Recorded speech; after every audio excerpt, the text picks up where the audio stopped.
Welcome to federal का margin. ये है लेक्चर नंबर 6 जिसमें आज हम पढ़ने वाले हैं प्रोजेक्टाइल मोशन। इससे पहले हमने फ्री फॉल मोशन पढ़ा था और इक्वेशन ऑफ मोशंस पढ़ी थी।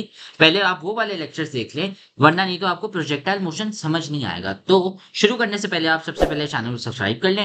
और उसके अलावा अगर आपको इस चैप्टर के नोट्स फ्री में चाहिए और बाकी सारे चैप्टर के नोट्स जो मैं बना रहा हूँ वो सारे नोट्स अगर आपको फ्री में चाहिए तो अभी जो स्क्रीन पे जो व्हाट्सएप नंबर है उधर आप हमें मैसेज कर दें और हम आपको एक ग्रुप पे डाल देंगे जहां पे हम आपको notes, past papers, guest paper सब चीजें फ्री में दे रहे होंगे।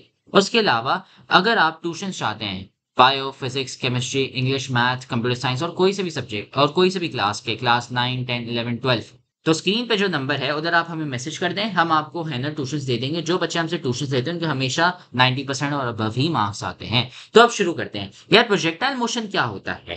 तो तो यार प्रोजेक्टाइल मोशन होता क्या है? तो सबसे पहले जाके हम है ना इसकी डेफिनेशन लिखते हैं क्योंकि उसके बाद है ना फिर आपको कॉन्सेप्ट समझने में ज्यादा आसानी होगी। Projectile motion, it is the motion, ठीक है, slash movement of an object which is throne. मतलब ऐसा ऑब्जेक्ट अगर आप उसको फेंके, ठीक है, और वो जो उसका मोशन हो रहा हो, वो जो घूम रहा हो या हिल रहा हो, जिसको आप सिर्फ फेंके, ये याद रखें, फेंकना, ठीक है, वो कहते हैं प्रोजेक्टाइल मोशन। आप बोले यार प्रोजेक्टाइल क्यों कहते हैं फिर? क्योंकि अंग्रेजी से आता है। या थ्रोन का एक और है ना सिनोनिम होता है, एक और अल्फाज होता है प्रोजेक्टेड। उसकी वजह से यार आया है आपका प्रोजेक्टाइल मोशन की। यार एक ऐसी चीज जैसे आप पत्थर ले लिया, फुटबॉल ले लिया, उसको आप फेंकते हैं हवा में, तो यार और वो जब मूव करती है एक जगह से दूसरी जगह, उसे हम कहते हैं प्रोजेक्टाइल मोशन। ठीक है, तो ये होता है आपका प्रोजेक्टाइल मोशन। अब जैसे ये है फुटबॉल, हम फेंक रहे हैं, लात मार रहे हैं, फेंक रहे हैं, एक ही चीज है। ये आप ऐसे ही जा रही है और डायग्राम बहुत गंदी बनी हुई है, लेकिन प्रोजेक्टाइल मोशन ऐसे यूं हो रहा है। ठीक है, बॉल ऐसे यूं जा रही है, तो इसे हम कहते हैं प्रोजेक्टाइल मोशन। ठीक है, तो अब आप यहाँ पे आते हैं, तो ये वाली एक डेफिनेशन लिखी हुई है। आप ये वाली डेफिनेशन भी लिख सकते हैं, या फिर मैं जो डेफिनेशन लिखी है वो अभी तक पूरी नहीं हुई है, लेकिन एक चीज और मुझे आपको बतानी थी, वो है कि ग्रेविटेशनल फोर्स ओनली। आपको फ्री फॉल मोशन याद है? फ्री फॉल मोशन में हमने क्या पढ़ा था? और हमने डेफिनेशन लिखी थी नोट्स में। यहाँ पे आते हैं, फ्री फॉल मोशन क्या होता है? वो वाला जब ओनली ग्रेविटी आपके ऑब्जेक्ट के ऊपर एक्ट कर रही हो, सिर्फ एक फोर्स हो आपके ऑब्जेक्ट के ऊपर, उसे हम कहते हैं ग्रेविटी। अगर वो आपके फोर्स के एक्ट कर रही हो खाली, तभी हम उसे बोलेंगे free fall motion. Projectile motion में भी वही सेम सीन होता है। उसमें क्या होता है यार, मोशन जो है वो फ्री फॉल होना चाहिए। तो हम यहाँ पे फ्री फॉल मोशन और movement of an object which is throne, ठीक है। आप मोशन लिख लें या मूवमेंट लिख लें, एक ही बात है, कोई एक ही अल्फाज लिखिएगा, दोनों ना लिखिएगा, ठीक है। फिर ये होता है आपका projectile motion, free fall motion of an object which is throne. ठीक है, जो आपका ऑब्जेक्ट है जो हिल रहा है, ठीक है, जब आप उसको फेंकते हैं, अगर वो सिर्फ ग्रेविटी के बेसिस पे ही, अगर सिर्फ ग्रेविटी ही उसके ऊपर खींच रही है, तो हम उसे बोलेंगे प्रोजेक्टाइल मोशन। और अगर लेट्स से कोई और फोर्सेस आते हैं जो असली दुनिया में होते हैं, जैसे एयर रेजिस्टेंस आ गई या हीट आ गई, साउंड आ गया कुछ, तो हम उसे बोलेंगे नॉन आइडियल प्रोजेक्टाइल मोशन। ये है आइडियल प्रोजेक्टाइल मोशन, ठीक है। ये याद रखें कि हमेशा सिर्फ और सिर्फ ग्रेविटी ही होनी चाहिए, वरना नहीं तो वो प्रोजेक्टाइल मोशन नहीं होगा। ठीक है, अब हम आगे बढ़ते हैं। तो ये हो गया आपका, ये आपको पढ़ने की जरूरत नहीं है, मैंने आपको पूरा कॉन्सेप्ट समझा तो दिया, लेकिन आपको अगर पढ़ना है तो भले पढ़ लें। और वही सी चीज है ना यहाँ पे है। ठीक है, बस एक चीज यहाँ पे ये है कि ये जो डायग्राम है, बॉल है ना, ये आप है ना समझे, यहाँ पे है ना खाई पे खड़े हुए हैं, और यहाँ से ना लेट से आपने बॉल नीचे फेंक दी तो वो ऐसे यूं गिरेगी। लेकिन अगर आप लात मारते हैं या फेंकते हैं उसको, तो वो ऐसे यूं गिरेगी। ठीक है, ये प्रोजेक्टाइल मोशन होता है। ठीक है, ये प्रोजेक्टाइल मोशन होता है, ऐसे कहते हैं बस है ना गिराना। ठीक है, तो दिस हैज बीन डिस्ट्रॉक्ट, बस ये कहते हैं। ठीक है, ये हो गया आपका ये वाला पार्ट। फिर प्रोजेक्टाइल मोशन है ना, अब प्रोजेक्टाइल मोशन में आप ये देख रहे हैं बॉल जो है वो ऐसे यूं जा रही है, तो इसमें यार दो फोर्सेस है। एक तो यार बॉल, इसमें दो चीजें हो रही है यार। एक तो बॉल है वो सीधे हाथ पे भी जा रही है और साथ में नीचे भी गिर रही है, तभी जाके जिसका वेक्टर ऐसे यूं बन रहा है। तो यार प्रोजेक्टाइल मोशन के दो पार्ट्स होते हैं, एक होता है हॉरिजॉन्टल और दूसरा होता है वर्टिकल। क्यों? क्योंकि यार उसमें वो आगे भी जा रही है। अब जैसे ये है, इस पे बॉल सिर्फ वर्टिकली नीचे गिर रही है, तो इसे हम कहते हैं सिर्फ वर्टिकल मोशन ड्रॉप। ठीक है, लेकिन यार प्रोजेक्टाइल मोशन में हॉरिजॉन्टल भी है और वर्टिकल भी है। ठीक है, इसलिए बॉल नीचे भी जा रही है और आगे भी जा रही है। अब ये हमें है ना पढ़ना है आगे जाके। तो यार तो यार ये होती है आपकी एक किस्म प्रोजेक्टाइल मोशन की। मैं थोड़ी सी और किस्मात है ना, मैं आपको ड्रॉ करके दिखा देता हूँ। एक ऑब्जेक्ट आप देखेंगे कि यार प्रोजेक्टाइल मोशन यहाँ पे जमीन से शुरू हो रहा है, इधर से ऐसे यूं, और होगा ये, जमीन थोड़ी सीधे बना देते हैं, तो यहाँ से शुरू होगा और ऑब्जेक्ट लेट से आप यहाँ पे खड़े हुए हैं, ठीक है, ये आप हैं, और यहाँ से आप है ना पत्थर फेंकते हैं, तो या फुटबॉल को फेंकते हैं और ऐसे यूं जाके यूं आता है। ये एक सिनारियो है, ठीक है। दूसरा सिनारियो क्या होगा कि यार आप समझे है ना, एक खाई पे खड़े हुए हैं, तो आप ये आ गए यहाँ पे, ठीक है, और यहाँ से आपने है ना ऑब्जेक्ट को फेंक दिया, और बस। ये एक और प्रोजेक्टाइल मोशन है। और तीसरा प्रोजेक्टाइल मोशन क्या होगा कि यार आप ऐसे है ना, यहाँ पे खड़े हुए हैं नीचे, और ऊपर है ना समझे यहाँ पे एक कबर्ड है या फिर एक खाई है, ठीक है, इस खाई के ऊपर है ना आप ऑब्जेक्ट फेंकते हैं, तो ऐसे यूं आ जाते हैं। ये प्रोजेक्टाइल मोशन की है ना तीन पॉसिबिलिटीज हो सकती हैं, लेकिन प्रोजेक्टाइल मोशन हमेशा देखें ऐसे क्वाड्रेटिक कर्व होता है ना, वैसे उसकी तरह ही उल्टा क्वाड्रेटिक कर्व की तरह दिखता है, तो और कुछ नहीं है ये, ठीक है। ये कंडीशंस हो गई। अब आते हैं हॉरिजॉन्टल और वर्टिकल में, कि यार उसमें क्या होता है। तो यार सबसे पहले हम है ना फिलहाल सिर्फ इसी कंडीशन में पढ़ेंगे, सब में है ना सेम ही लॉज अप्लाई करते हैं, लेकिन मैं सिर्फ एक ही डायग्राम यूज करूंगा। यहाँ पे ये है, तो यार इसमें आप देखें, बॉल एक तो यहाँ पे, एक तो इस तरफ ऐसे ही सीधे हाथ पे जा रही है, और साथ में ऊपर भी जा रही है। जब ये दोनों कंबाइन होते हैं, तो आपने वेक्टर्स वाला जो पिछला चैप्टर था हमने पढ़ा था ना, उससे हमें पता चलता है कि यार अच्छा ये ऐसे यूं जा रहा है, उसकी वजह से। अब जब बॉल है ना सीधे हाथ पे जा रही है, तो उसमें यह है कि यार कोई फोर्स उसके ऊपर एक्ट नहीं कर रही। क्यों? क्योंकि यार हमने पढ़ा था ग्रेविटी जो होती है वो आपको बीच की तरफ खींचती है, ऐसे यूं नीचे खींचती है, ठीक है। तो उसकी वजह से यार आप देखें, फोर्स ऐसी कोई चीज नहीं है। हमने जो शुरू में लात मारी या फेंका, तो यार जब वेक्टर ऐसे यूं जा रहा है, ऐसे यूं करके, तो यार उसमें सिर्फ दो फोर्सेस हैं, एक तो हॉरिजॉन्टल है और एक वर्टिकल है। तो हॉरिजॉन्टल या जो आपका है स्पीड, वो चेंज नहीं हो रहा। क्यों? क्योंकि यार उसके ऊपर और कोई फोर्स ही नहीं आ रहा। तो यार होता यह है कि जब आप प्रोजेक्टाइल मोशन में आते हैं और बॉल आपकी ऐसे यूं सीधे हाथ पे जा रही है, ऐसे यूं सीधे हाथ पे या उल्टे हाथ पे फर्क नहीं पड़ता, अगर आप सिर्फ हॉरिजॉन्टली मूव कर रहे हैं, ठीक है, तो उसमें क्या होता है, आपका स्पीड है ना, इसकी वेलोसिटी या स्पीड वो कांस्टेंट रहेगी, सेम रहेगी। क्यों? क्योंकि यार उसके ऊपर फोर्स ही नहीं लग रही। कौन सी फोर्स नहीं लग रही यार? हमने ये बोला था कि ग्रेविटेशनल फोर्स ही जब खाली होगी तभी हम प्रोजेक्टाइल मोशन बोलेंगे। तो यार हमने बस बोल दिया कि ग्रेविटी ही इसमें है, क्योंकि हम प्रोजेक्टाइल मोशन की बात कर रहे हैं। प्रोजेक्टाइल मोशन की बात कर रहे हैं सिर्फ, तो ग्रेविटी होगी। अब ग्रेविटी तो ऐसे यूं सीधे नीचे एक्ट करती है, और उसकी वजह से हमें पता है कि यार वो हमारे इस फोर्स को तो अफेक्ट ही नहीं करेगी। इसको स्पीड क्यों बढ़ाएंगी? क्योंकि वो तो परपेंडिकुलर है, जैसे हमने वेक्टर्स में पढ़ा था। तो उसकी वजह से यार होता ये कि हम जब राइट साइड पे जा रहे हैं, तो यार हमारी स्पीड है ना वो कांस्टेंट ही रहेगी, क्योंकि कोई और फोर्स है ही नहीं कि एक्सेलरेशन आए। एफ इजिकल एम ए होता है ना, जब फोर्स होगी तभी एक्सेलरेट होगा ऑब्जेक्ट।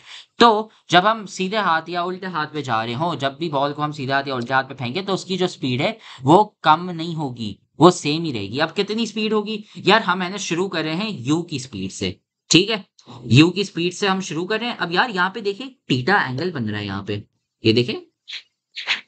और हमने पिछले ही लेक्चर में बोला था कि यार ये आपका एक्स कंपोनेंट है और वो वाला आपका वाई कंपोनेंट है, या इधर बना ले उधर बना ले फर्क नहीं पड़ता, लेकिन ये है। तो अब क्या करें? एक्स कैसे निकालें? आपकी हॉरिजॉन्टल स्पीड बहुत आसान है।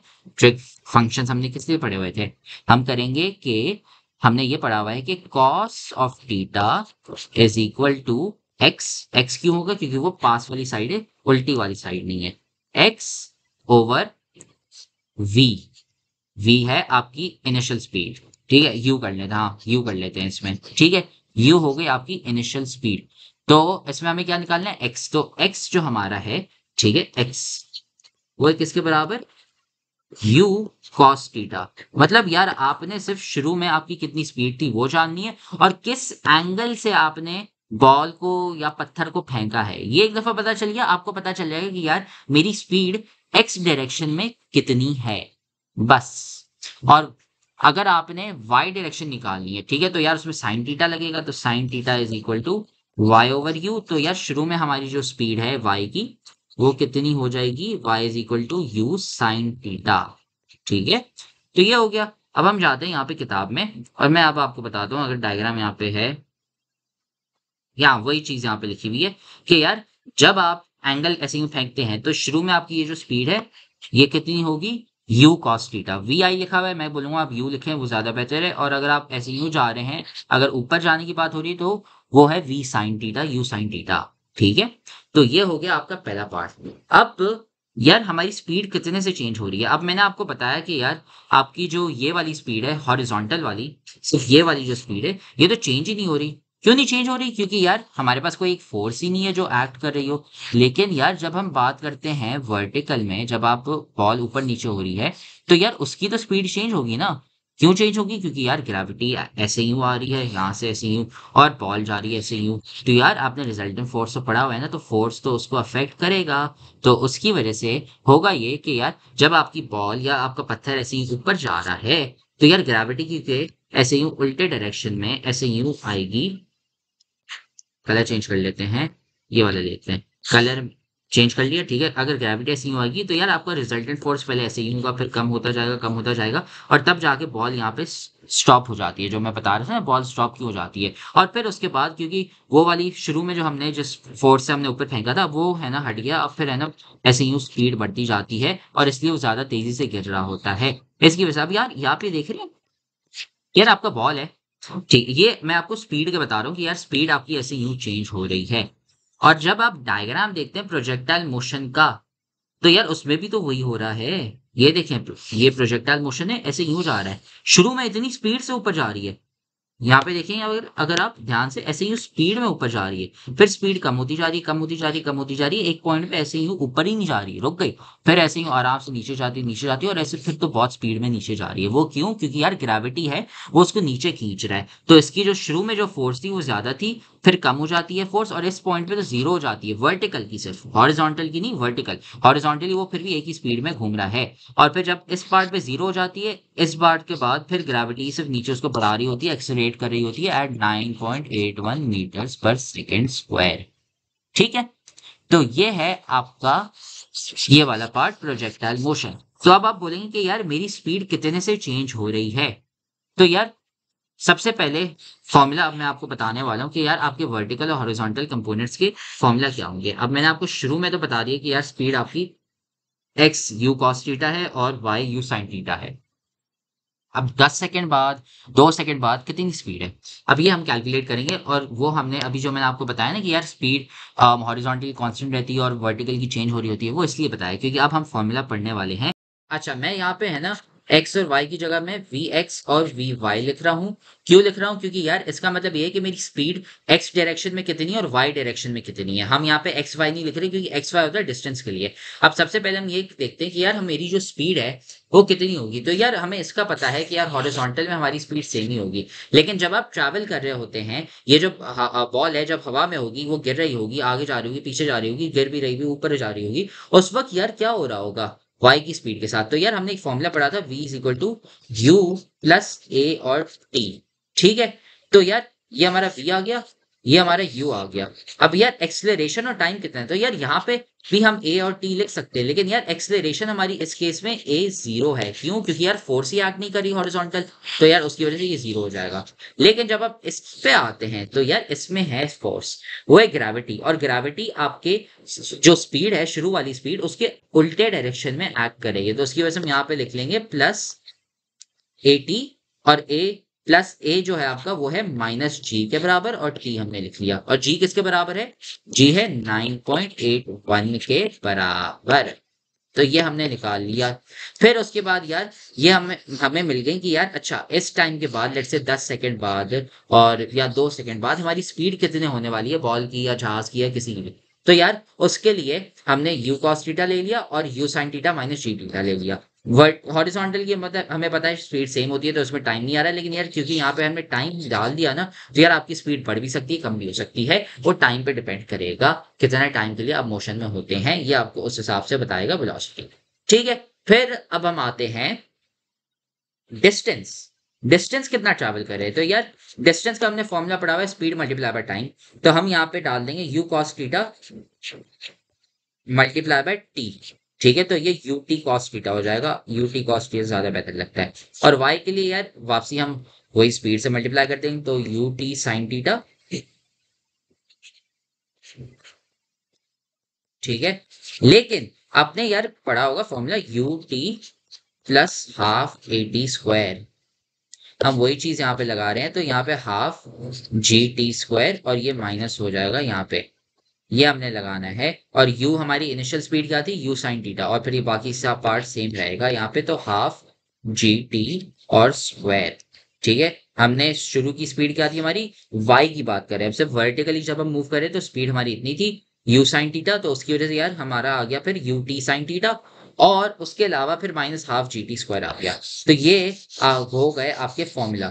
यार जब हम स्पीड में हम ट्रैवल कर रहे हैं तो हमारे ये फॉर्मूला होंगे, और जब हम डिस्टेंस ट्रैवल की बात करें कि यार अच्छा मेरी जो बॉल है, लेट से वो यहाँ से जाती है, इस पार्ट से लेके इधर आ जाती है। अब यार इस पॉइंट पे उसका y का डिस्टेंस कितना है और x का डिस्टेंस कितना है, वो कैलकुलेट करने के लिए वो फॉर्मूला दिए हुए हैं। ठीक है, तो अब ये है ना ग्रेविटी वाली लाइंस आप याद रखिएगा, मैं यहाँ से हटा रहा हूँ। ठीक है, और बस ये याद रखें कि यार बॉल इधर से है ना निकलती है और लेट से इधर आ जाती है, तो यार स्पीड हमें कैसे पता चलेगी, यार वो हमें पता है कि हमने ये फॉर्मूला लिख लिया, यू कॉस थीटा और u sine theta minus g T. आपको बस पता होना चाहिए कि यार यहाँ पे टाइम कितना है। एक दफा आपको टाइम पता चल गया तो यार आपको पता चल जाएगा कि यार मेरी वर्टिकल स्पीड कितनी है, ठीक है, मैं कितनी तेजी से नीचे गिर रहा हूँ और साथ में कितने तेजी से आगे जा रहा हूँ। और डिस्टेंस की जब बात आती है तो डिस्टेंस का भी वही फॉर्मूला यहाँ पे, UT cos theta UT sign theta minus half G T. तो आपको ये वाला डिस्टेंस और साथ में ये वाला डिस्टेंस पता चल जाएगा पूरा कि यार कितना दूर उसने ट्रैवल किया है। बस ये ठीक है। फिर एक और डायग्राम बना लेते हैं जो बहुत काम की आएगी अभी। वो ये है कि यार अगर मुझे टोटल स्पीड निकालनी है, मैंने कहा यार वर्टिकल और हॉरिजॉन्टल को अकेले अकेले छोड़ो, मुझे फाइनल स्पीड चाहिए, तो यार उसके लिए हमने पाइथागोरस थ्योरम पढ़ा था। अगर आपकी स्पीड ऐसे यूं जा रही है, यही चीज बनाई है यहाँ पे, ये वाली चीज देखें और ये वाली चीज यहाँ पे देखें, एक ही चीज है ना, लेकिन यार इसको हमने x में ब्रेक कर दिया था और y में ब्रेक कर दिया था, ये x है और ये y है। तो आप करेंगे यार ये कि आप x वाली स्पीड लेंगे और y वाली स्पीड लेंगे, उन दोनों को स्क्वायर करेंगे और फिर ये जो फाइनल v है ना यहाँ पे, ठीक है, ये v आ गया, वही पाइथागोरस थ्योरम लगेगा, x square plus y square is equal to v square. और होगा ये कि यार ये जो आपने यहाँ पे फॉर्मूला पढ़े ना, v x u cos theta और ये u sine theta minus g T square, ये वाले आप इधर है ना डाल सकते हैं और आपके आंसर्स ऐसे ही सही आएंगे। ठीक है, ये हो गया। फिर टीटा निकालने के लिए कि यार टीटा जो मेरा है वो निकालना है, उसका क्या फॉर्मूला है, तो यार टीटा का हम टेंजेंट निकालेंगे। टेंजेंट टीटा किसके बराबर है, वो है y वाली स्पीड, तो v y over v x, तो टीटा हमारा हो गया tangent inverse of v y over v x. ठीक है, वो टेंजेंट इनवर्स आप उधर लगा सकते हैं, ये हमने हटा दिया यहाँ से, theta is equal to tangent inverse. ठीक है, यार हमारे पास कुछ फॉर्मूला यहाँ पे कुछ काम किया आ गए। ठीक है, और डायग्राम भी हमने बना ली और ये सब हो गया प्रोजेक्टाइल मोशन। ये काफी फॉर्मूलाज हैं, ये अब हम नोट्स में लिखेंगे ताकि आपको ये याद रह सके। तो अब हम यहाँ पे आकर वही सेम फॉर्मूला लिखते हैं जो हमने वहां पे पढ़े थे। सबसे पहले यार आपकी जो v है, ठीक है, वो किसके बराबर है, v स्क्वायर जो है। तो यार फॉर्मूला क्या है, सबसे पहले तो हमने v स्क्वायर पढ़ा है, यार जो आपकी स्पीड है जो फाइनल, वो है किसके बराबर, यार आप x कंपोनेंट लेंगे। ठीक है, तो सबस्क्रिप्ट हम लेते हैं यहाँ पे x और स्क्वायर, ठीक है, प्लस v y स्पीड जो आपकी आ गई वो, और उसको हम स्क्वायर ले लेंगे। ठीक है, ये एक पहला फॉर्मूला है। दूसरा फॉर्मूला यह है कि यार आपका जो टेंजेंट जो थीटा है, ठीक है, टेंजेंट ऑफ थीटा वो किसके बराबर है, वो है वी वाई वी, और जो वर्टिकल आपकी जो स्पीड है उसके बराबर। ठीक है, डिवाइडेड बाय वी और एक्स जो आपके नॉर्मल जो स्पीड होती है ना, ये किसके बराबर है, यार ये है आपके टेंजेंट थीटा, ये है आपका वी एक्स, मतलब एक्स डायरेक्शन में हॉरिजॉन्टली जो आप मूव कर रहे हैं। तो यार टेंजेंट थीटा है वर्टिकल मूवमेंट, वर्टिकल में जितनी आपकी स्पीड है उसको डिवाइड बाय जितनी हॉरिजॉन्टल में आपकी स्पीड है। ठीक है, जो डायग्राम हमने बनाए थे। उसके अलावा अब वी एक्स और वी वाई ये जो हैं वो किसके बराबर है, यार ये हम लिख लेते हैं सबसे पहले, वी एक्स जो है, ठीक है, ये है बराबर आपके initial speed multiply by cos theta. ठीक है, यू कॉस थीटा।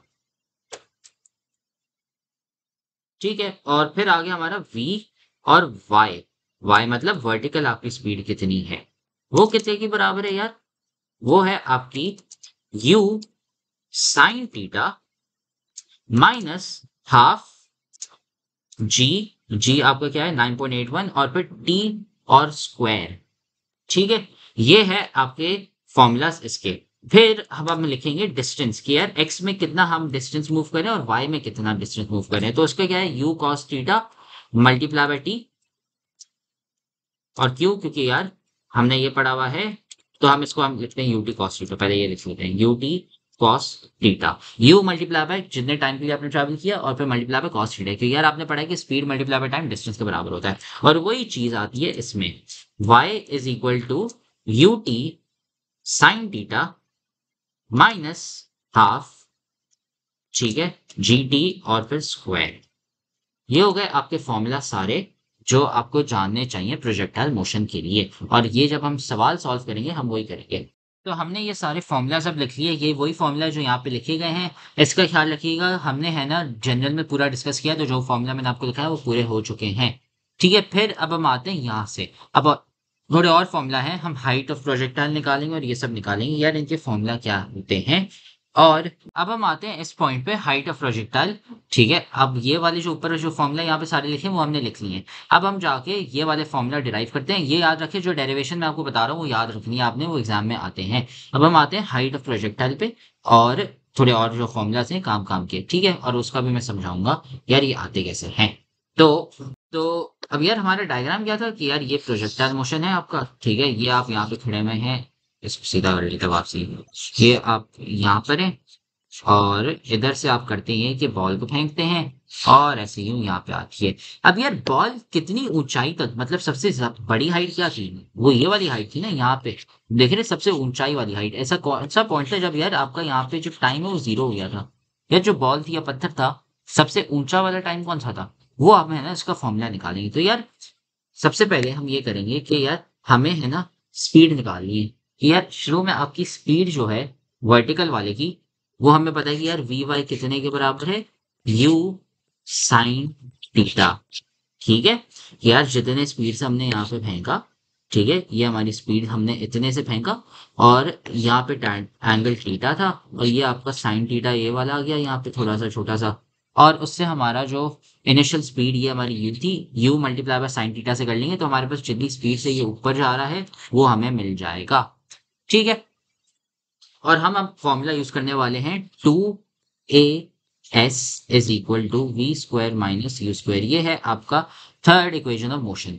इसमें यार सबसे पहले हम 2 लिखेंगे, ठीक है, फिर एक्सेलरेशन आपकी कितनी है, वो है नेगेटिव जी, क्योंकि यार आपका जो फोर्स है ना, जो आपका जो स्पीड है आपकी, वो ऐसे ही ऊपर जा रही है और ग्रेविटी आपकी ऐसे ही नीचे जा रही है, तो उसकी वजह से हम नेगेटिव जी लेंगे। ठीक है, ये हमेशा याद रखिएगा, नेगेटिव जी। ठीक है, तो ये हमने -2g लिख लिया। और यार अब एस क्या है, ऐसे यार हमारा डिस्प्लेसमेंट, मतलब हम जो हाइट निकाल रहे हैं ना यहाँ पे हाइट, ये आपकी हाइट है। क्यों, क्योंकि यार हम सिर्फ यहाँ तक ही पॉइंट ले रहे हैं, हम कह रहे हैं यार सबसे बड़ी हाइट कौन सी है, तो हम यहाँ पे एच लिख लेंगे। ठीक है, और फिर उसके बाद वी स्क्वायर, यार हमारे पास यहाँ पे जब बॉल आ जाती है सबसे मैक्सिमम हाइट पे, तो यार यहाँ पे जो वी है ना वो हमारा 0 के बराबर होता है। क्यों होता है, क्योंकि यार यहाँ पे बॉल, मैंने जैसे आपको बताया था, थोड़े टाइम के लिए रुक जाती है। वो कब होती है, जब उसकी सबसे ऊंची हाइट होती है। हम ये निकाल लेंगे यार सबसे ऊंची हाइट कब है, तो यार उस वक्त पे हमें पता है कि यार हमारी स्पीड है ना 0 हो जाती है, तो ये 0 स्क्वायर हो गया। फिर उसके बाद माइनस यू स्क्वायर। ठीक है, माइनस और माइनस दूसरे साइड पे, तो ये कट हो जाएंगे माइनस उसके साथ, और यू स्क्वायर, यार शुरू में हमारी स्पीड वो कितनी है, ठीक है, वो है हमारी, सिर्फ हम स्पीड किसकी बात कर रहे हैं, शुरू वाली स्पीड। और शुरू वाली स्पीड हमारी कौन सी है कि यार हम सिर्फ वाई वाले को ही कंसिडर कर रहे हैं। और जब हम वाई वाले को सिर्फ कंसिडर कर रहे हैं तो आपका यू स्क्वायर किसके बराबर रहेगा, you square sign square theta. अब बोलेंगे सर यू स्क्वायर की जगह हमने you square sign square theta क्यों लिखा, वो इसलिए हमने लिखा क्योंकि यार यू साइन थीटा हम यूज करेंगे, यू स्क्वायर, और उसको जब हम स्क्वायर करेंगे तो you square sign square theta हो जाएगा। यू साइन थीटा क्यों यूज कर रहे हैं, क्योंकि हम यहाँ पे निकाल रहे हैं स्पीड। स्पीड जो है हमें वो वाली स्पीड देखनी है जो इसको ऊपर तक लेके जाती है। हमारी जो ये वाला डिस्टेंस है, ये जो हमारी स्पीड होती है वो उसको ऊपर नहीं लेके जाती, इसलिए हम वहां पे u और या फिर u cos थीटा नहीं लिख रहे। हमने u जो लिखा है ये स्टार्टिंग स्पीड है, और स्टार्टिंग स्पीड हमारी ये वाली है। और फिर अब हम है ना थोड़ी सी है ना रीअरेंजमेंट करेंगे इसको।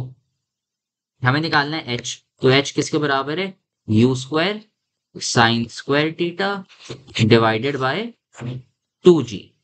बस ये हो गया आपका हाइट, कि यार सबसे ऊंची हाइट कितनी है, आप है ना शुरू की स्पीड लेंगे, उसको स्क्वायर कर देंगे, फिर एंगल जितने पे फेंका उसकी वो एंगल को आप साइन स्क्वायर कर लेंगे, साइन लेके मल्टीप्लाई बाय स्क्वायर कर लेंगे, ठीक है, और फिर डिवाइड बाय 2g कर लेंगे, 2 डिवाइड बाय 9.81। ये आ गया आपका आंसर हाइट का। बस अब इसको जाके हम यहाँ पे नोट्स में लिखते हैं, ठीक है। H, height of projectile motion, ठीक है। ये हम इसका फॉर्मूला लिखते हैं, ठीक है। एच जो है, H is equal to you square, ठीक है, sine square theta divided by 2g। इसको हम ऐसे ही लिख लेते हैं, ठीक है। ये हो गया आपका हाइट ऑफ प्रोजेक्टाइल मोशन। फिर अब हम आते हैं टाइम के, यार टोटल टाइम कितना लगा। टाइम किस, कौन से वाले टाइम की बात हो रही है कि यार जब हम बॉल अब यहां से लेके पूरा यहां तक लेके जाते हैं तो इसमें यार कितना टाइम लगता है। अच्छा, अब हम आते हैं इस पे कि यार टाइम कितना लगता है। तो यार इसमें ये हमेशा याद रखिए, हम सिर्फ वर्टिकल मोशन को यूज करने वाले हैं, हॉरिजॉन्टल मोशन को नहीं, सिर्फ वर्टिकल। तो वर्टिकल के लिए यार शुरू में हमारी स्पीड कितनी है, यू साइन थीटा, ठीक है। इतनी हमारी ये शुरू की हमारी स्पीड है कि यार हमारा जो यू है वो है यू साइन थीटा के बराबर। जब बॉल ऊपर फेंकते हैं तो वो यू साइन थीटा की स्पीड से शुरू होता है, ऊपर जाते हैं यहाँ पे 0 हो जाता है और वापसी नीचे आ जाता है। अब यार हम है ना, वो टाइम निकालने के लिए हम करने वाले हैं use s is equal to u t plus half a t square, जो है आपका क्या, आपका सेकेंड इक्वेशन ऑफ मोशन। और स्पीड यार, अब सबसे पहले हमें पता है यू कितना है, तो उसकी जगह हमने लिख लिया यार यू टी साइन थीटा, ठीक है। यू और टी साइन थीटा, यू हमने निकाल लिया, ये आपका यू है, ठीक है। शुरू की स्पीड आपकी यू साइन थीटा, तो यू टी साइन थीटा आ गया, ठीक है। और फिर उसके बाद हम आते हैं half a t square. Half a t square क्या है, अब सबसे पहले ए है वो किसके बराबर है, नेगेटिव जी के बराबर, क्योंकि आपकी स्पीड ऊपर पॉजिटिव है और नीचे नेगेटिव है और हमारी ग्रेविटी नीचे एक्ट करे, तो हाफ जी और टी स्क्वायर। अब यार आप बोलेंगे डिस्प्लेसमेंट कितनी हुई, तो ये याद रखें हमारी सिर्फ डिस्प्लेसमेंट, सिर्फ वर्टिकल डिस्प्लेसमेंट की बात हो रही है कि यार बॉल कितना ऊपर और नीचे हुई। यार जब बॉल यहाँ से शुरू हो रही है और यहाँ पे एंड हो रही है, तो यार ये ऊपर हिला या नहीं, नहीं ऊपर नहीं हिला, सिर्फ यहाँ से यहाँ गया है, सिर्फ सीधे गया है, सीधे हाथ पे गया है, लेकिन ऊपर नहीं हिला। बॉल जमीन से शुरू हुई थी और वापसी जमीन पे ही आ गई, तो हमारी जो डिस्प्लेसमेंट है वो 0 हो गई। आप बोलोगे सर लेकिन वो यहाँ से यहाँ तो, यहाँ मुझे पता है, लेकिन वही तो मैं कह रहा हूँ कि यार वो हॉरिजॉन्टल है, वो सिर्फ सीधे गई है, सीधे हाथ पे।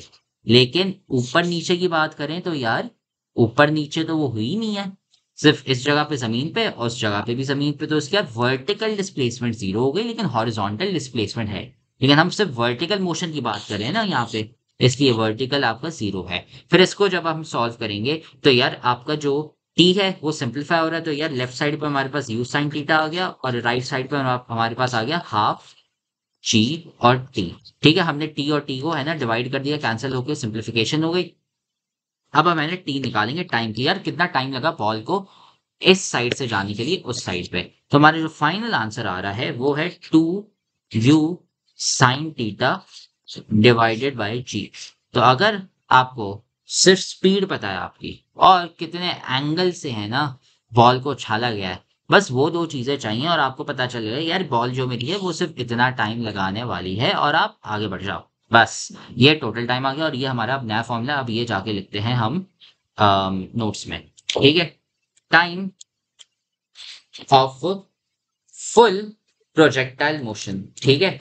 अगर बॉल दूसरे कोने तक जा रही है तो उसका टाइम कितना हो गया, t is equal to 2u sine theta, ठीक है, और डिवाइडेड बाय आप जी कर लेंगे, ठीक है। ये किसकी बात हो रही है, ये हो रही है टाइम के यार, जब बॉल इधर से लेके इधर तक जा रही है। अगर आप आधे मोशन की बात करते हैं, मतलब बॉल इधर से लेके सिर्फ इधर, ये जो हवा वाली बात है सिर्फ इधर की बात करें, तो यार टाइम उसका आधा होगा, तो फिर आपका जो टाइम होगा वो होगा U sine theta divided by G. तो हम फिर हाफ प्रोजेक्टाइल मोशन मतलब हाफ हाइट तक, ठीक है, time of half projectile motion, तो तब आपका t इज इक्वल टू, इसको हम डिवाइड बाय 2 कर लेंगे तो 2 हट जाएगा, u sign theta divided bye g। तो अब इसका मतलब ये है कि यार सबसे पहले, तो अब मैं 3 सिनारियो बताता हूँ। यार जब आप कहते हैं कि यार मेरी बॉल है, ठीक है, मैंने आपको शुरू में 3 सिनारियो बना के दिखाए थे कि आप यहाँ पे खड़े हुए हैं एक, ठीक है, और यहाँ पे आप खाई पे ऊपर फेंकते बॉल और यहाँ से यहाँ जा रही है। तो यार इस केस में जो आपका टाइम लगेगा ना वो है U sine theta divided by G. ठीक है, इतना टाइम लग रहा है। स्पीड आपको पता होनी चाहिए, यूज जैसे आपने 10 ले लिया और एंगल आपने 30 ले लिया, हाँ भाई आंसर आ गया सुकून से। इसका जो आंसर है वो आ गया 1 सेकेंड। ठीक है, और असल में यहाँ इतना ही आया, हाफ सेकेंड आया। हाँ, हाफ सेकेंड आपका इसका आंसर होगा, एग्जाम्पल है। ठीक है, और अगर आप कहते हैं कि यार अब दूसरा सिनारियो लेते हैं। ठीक है, दूसरे सिनारियो में क्या है कि यार ये आप खाई पे आ गए इधर, और ये आप इधर आ गए, और बॉल यहाँ से यूं जाती है, तब भी टाइम आपका लगेगा U sine theta divided by जी।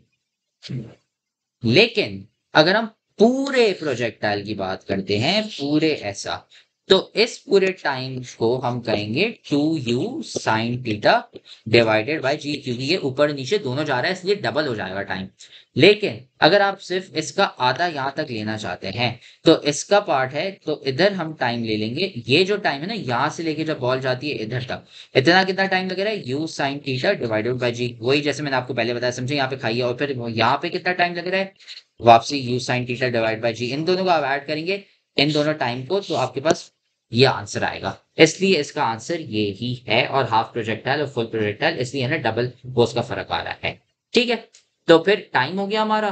फिर उसके बाद आते हैं रेंज। अब बोलोगे सर रेंज क्या होती है, बहुत आसान है, इतना कोई मुश्किल नहीं है। फिर आप बोलोगे सर कि यार यहाँ पे बुक में लिखा हुआ है रेंज, रेंज का क्या मतलब है। अब मैं रेंज का आपको बताता हूँ कि रेंज का हम क्या निकालते हैं। पहले रेंज क्या होती है, उसका फॉर्मूला क्या है। तो यार रेंज का मतलब ये है कि ये आपकी बॉल आ गई, ये है ना आपका प्रोजेक्टाइल मोशन आ गया यहाँ पे, यहाँ रेंज का मतलब ये है कि यार बॉल यहाँ पे शुरू हुई, यहाँ से आपने फेंका और यहाँ पे आ गई बॉल। ठीक है, ये जो कितना डिस्टेंस है इसे हम कहते हैं रेंज, आर, कैपिटल आर, या फिर आप कैपिटल एक्स भी कहते हैं, मसला नहीं है। लेकिन यार ये है आपकी रेंज, ये कह रहा है कि यार इतना कितना डिस्टेंस है, हमने बॉल को फेंका इधर से और उधर उछाला भाई, तो कितना डिस्टेंस उसने ट्रैवल किया। हॉरिजॉन्टल डिस्प्लेसमेंट की अब बात हो रही है, तो पहले कह रहा था वर्टिकल और हॉरिजॉन्टल डिस्प्लेसमेंट, अब ये पूछा हॉरिजॉन्टल डिस्प्लेसमेंट कितनी हुई है ये बता। तो अगर आपको याद हो, मैंने एक्स का फॉर्मूला लिखाया था थोड़े टाइम पहले ही यहाँ पे, वो क्या था, x is equal to u t cos theta. ठीक है, अब मैं इसको है ना ये करने वाला हूँ, यू कॉस थीटा, और टी को है ना मैं थोड़ा सा अलग करके लिख रहा हूँ। ठीक है, टी यहाँ पे बहुत काम का आएगा। यार टाइम हमने अभी थोड़ी देर पहले ही, इनफैक्ट इससे पहले वाला हमने टाइम निकाला था कि यार कितना टाइम लगता है यहाँ से लेके यहाँ तक, हमने पूरा टाइम अभी निकाला था ना, वो था T is equal to 2u sine theta divided by G, है ना, यहीं पे तो लिखा था हमने, ये नीचे जाके 2u sine theta divided by G. अब हम करेंगे ये, यही सेम फॉर्मूला जो है ना हम यहाँ पे लगा देंगे, तो हम यहाँ पे लिख देंगे 2u sine theta divided by G, बस। फिर इसको हम यहाँ पे करेंगे, तो ये आ गया आपका 2u square sine theta cos theta divided by G. अब आप बोलोगे सर ये क्या है, तो आप, ये है कि अगर आपको अपना सिर्फ स्पीड पता है, यार कितने स्पीड से मैंने बॉल को फेंका है, ठीक है, और कितने एंगल पे फेंका है, आपको टाइम, अब आपको पता चलेगा यार बॉल कितनी दूर जाने वाली है, आपको नापने की कोई जरूरत नहीं है, आपको बस पता चल गया यार ये इतनी दूर जाने वाली है, ये हमने फॉर्मूला लगा दिया 2u square sine theta cos theta divided by G. इसको ये थोड़ा सा मैं साफ करके लिख लेता हूँ, कॉस थीटा, और यहाँ पे ये साइन थीटा आ गया।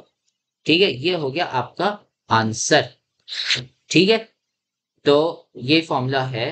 अच्छा, अब जब आप यहाँ पे आते हैं, तो यार आप एक चीज देखो, यहाँ पे थोड़ा सा फॉर्मूला थोड़ा सा अलग लिखा हुआ है। तो अगर आपको ट्रिग्नोमेट्री याद आती है, वैसे ये फॉर्मूला भी सही है, लेकिन एक और शॉर्टर फॉर्मूला है, एक शॉर्टकट है। यार आपने ये पढ़ा होगा कि यार साइन टू थीटा का जो फॉर्मूला है, ठीक है, साइन टू थीटा, आइडेंटिटी पढ़ी होगी आपने। तो यार ये वाला फॉर्मूला आप देखोगे, और जो बुक में फॉर्मूला लिखा हुआ है आप देखो, यार ये थोड़ा सा अलग लग रहा है यहाँ पे, अलग नहीं है, सेम ही है। सेम कैसे है वो मैं अभी आपको बताता हूँ। बस ये है कि यार आपने ट्रिग्नोमेट्री में एक वो पढ़ा होगा कि यार एक फॉर्मूला पढ़ा होगा, साइन टू थीटा, ये आइडेंटिटी है, ये किसके बराबर है, ये है 2 साइन थीटा कॉस थीटा के बराबर। ठीक है, ये आपकी आइडेंटिटी। अब यहाँ पे देखिए 2 है और साइन थीटा कॉस थीटा भी है, तो यार अब सिंपली है ना, 2 मैंने यहाँ से हटा दिया, साइन थीटा कॉस थीटा हटा दिया, और मैं यहाँ पे लिख लूंगा साइन 2 थीटा, बस ये आ गया हमारा आंसर। अब जो हमारा डिस्टेंस का जो फॉर्मूला है वो x is equal to you square sine 2 theta multiply divide by G. आप बोलो यार साइन थीटा कॉस थीटा कौन कैलकुलेट करे, बस एक दफा थीटा को डबल कर दो और साइन लगा दो, आगे बढ़ जाओ। ठीक है, तो इसलिए ये ज्यादा शॉर्टकट है। वो भी आंसर सही है, आप वो भी लिख सकते हैं, लेकिन यार ये ज्यादा फास्टर है और इस पे है ना आपका एग्जाम जल्दी खत्म हो जाएगा। और ये है ना ज्यादा कॉन्सेप्चुअली भी स्ट्रांग है। आप एग्जाम में कहते हो यार मैंने मैथ्स भी है ना बहुत अच्छी की हुई है, तो आप है ना जो हम फॉर्मूला लिखने वाले हैं वो हम लिखने वाले हैं ये वाला, जैसे बुक में दिया हुआ है। आप अगर कैलकुलेशंस करना चाहें 2 sin थीटा cos थीटा से भी कर सकते हैं। ठीक है, लेकिन हम है ना फिलहाल अब नोट्स में आके ये लिखेंगे। ठीक है, range of full projectile motion you square sign of 2 theta और डिवाइडेड बाय जी। ये फुल प्रोजेक्टाइल की है। अगर आपको हाफ प्रोजेक्टाइल है, हाफ प्रोजेक्टाइल से मुराद कि हम यहाँ पे आ जाते हैं और हम कहते हैं कि यार मुझे इस पूरे का डिस्टेंस नहीं चाहिए, मुझे सिर्फ यहाँ तक बीच तक का चाहिए, तो डिवाइड बाय 2 कर लो। ये दोनों सिमेट्रिक है, एक ही है, आधा है।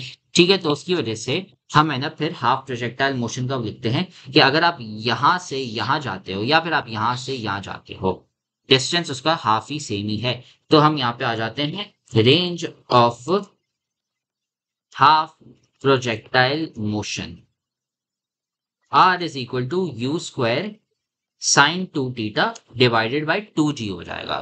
ठीक है, ये हो गए आपके फॉर्मूलाज। अब यार एक और चीज रहती है कि यार हम है ना लेट्स से बॉल फेंकना चाहते हो ना, कहते हैं यार हमें बॉल बहुत ही दूर फेंकनी है। तो यार बॉल सबसे ज्यादा दूर कब जाएगी? वो तब जाएगी जब आप बॉल को फेंकेंगे 45 डिग्रीज पे। ठीक है, तो यहाँ पे मैं लिख लेता हूं range is the greatest when object is thrown at 45 degree. आप बोलोगे सर क्यों? आप यहाँ पे 45 डालोगे तो साइन स्क्वायर थीटा है ना वो 1 देगा। अगर आप 45 से थोड़ा कम डालोगे या 45 से थोड़ा ज्यादा डालोगे एंगल, तो ये है ना 1 से फिर कम हो जाएगा आंसर। ये 1 से फिर कम हो जाएगा। जिसको ट्रिक याद है, ट्रिक का जो फंक्शन होता है ना साइन का फंक्शन, सबसे ग्रेटेस्ट वैल्यू कब आ रही है? जब हम 45 मल्टीप्लाई बाय 2 साइन 90 करते हैं। साइन 90 1 है। अगर आप साइन 90 से कम करोगे तो आपका आंसर भी 1 से कम आएगा, और साइन 90 से ज्यादा करोगे तो आंसर 1 से कम आएगा। इसलिए हमारी जो रेंज है वो सबसे, अगर आपको बॉल सबसे ज्यादा दूर फेंकनी होती है, अब जब आप क्रिकेट खेलेंगे तो अपने बॉल को है ना 45 डिग्री एंगल पे फेंके। वैसे कोई नापने की जरूरत नहीं, अंदाजे पे है ना आप कहेंगे यार बहुत ऊपर नहीं करनी बहुत नीचे भी नहीं करनी। आपकी बॉल सबसे दूर कब जाएगी? जब आप 45 डिग्री एंगल पे फेंकोगे। तो इससे हमारी ये मैक्सिमम रेंज हुई, कवर हो गया।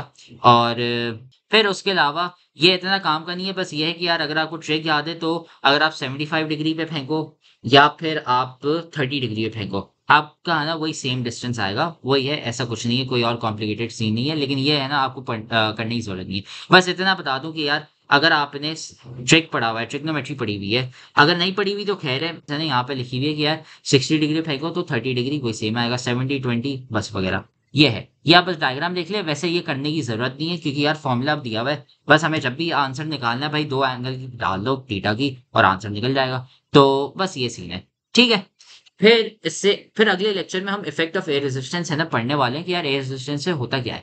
तो अगर आपको समझ नहीं है आप लेक्चर वापसी देख लें, आपको सब समझ आ जाएगा। वरना नहीं तो आप हमें यूट्यूब पे कमेंट कर लें या व्हाट्सएप पे मैसेज कर लें, हम आपको समझा देंगे। उसके अलावा अगर आप इस चैप्टर के नोट्स फ्री में चाहते हैं, जो मैं यहाँ पे बना रहा हूँ, ये जो पूरे फॉर्मूला यहाँ पे लिखे बहुत काम के, ये सब आप चाहते हैं फ्री में, तो अभी जो स्क्रीन पे जो व्हाट्सएप नंबर है आप हमें मैसेज कर दें, हम आपको ये नोट्स है ना एक व्हाट्सएप ग्रुप पे भेज देंगे जो आपको फ्री में मिल जाएंगे, और साथ में पास पेपर्स गेस्ट पेपर्स भी फ्री में मिल जाएंगे। अगर आप ट्यूशन चाहते हैं क्लास 9 10 11 12 कोई से भी सब्जेक्ट की, bio physics chemistry English math computer science, तो अभी जो स्क्रीन पे जो नंबर है आप हमें मैसेज कर दें। जो बच्चे हमसे ट्यूशन लेते हैं उनको हम ट्यूशन दे देंगे, और जो हमसे ट्यूशन लेते हैं उनके हमेशा 90% अबव ही मार्क्स आते हैं। फिर अगले लेक्चर में हम effects of air resistance on projectile motion करेंगे।